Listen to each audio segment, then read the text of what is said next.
What would you do if you found $5,000 and you knew it wasn't yours? Jeremy was sitting in the drive-thru of a fast food restaurant, having just paid for his $3 breakfast burrito. But instead of the change, he'd been handed an envelope stuffed with cash. Over $5,000 in crisp bills. His hands trembled as he stared at the thick envelope in his lap. The sun was barely up, and already the universe had tossed him a decision that would change everything. He glanced around, heart pounding. No one was watching, just him and the money. A voice in his head whispered, "Keep it. No one will know you need it." Jeremy's fingers curled around the envelope, his mind racing. He could take the money. No one would ever figure it out. He could pay off his debts, fix his car, maybe even buy something nice for his mom for once.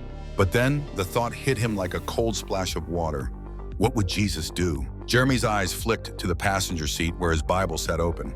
"Thou shalt not steal," he thought, recalling the commandment he'd learned as a child.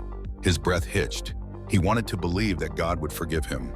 He could keep the money, or he could return it. Jeremy's fingers hesitated. He could feel the weight of the decision like a stone pressing against his chest. With a long sigh, he started the engine. When he pulled up to the window again, the cashier looked at him with wide, confused eyes. "Hi," Jeremy said, his voice steady despite the storm inside him. "You gave me this by mistake. I think it's the restaurant's deposit." Her expression shifted from confusion to shock, then relief. "Oh my gosh, thank you so much.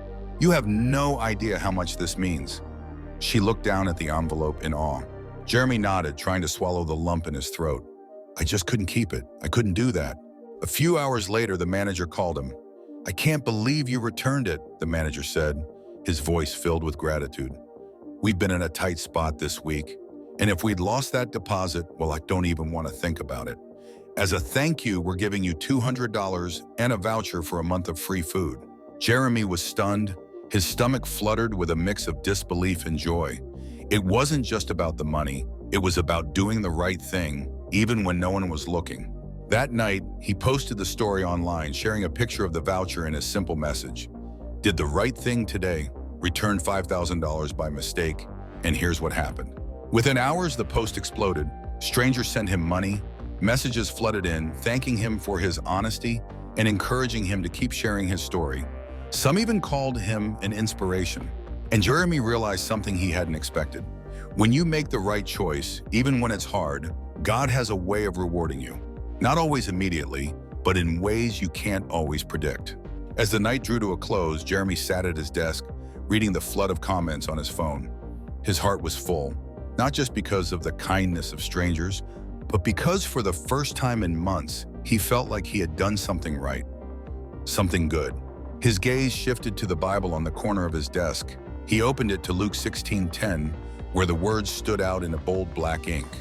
"Whoever can be trusted with very little can also be trusted with much." Jeremy smiled, closing the book. It was as if God had been whispering to him all along. If this story encouraged you, please like, share, and subscribe for more powerful stories of faith, hope, and generosity.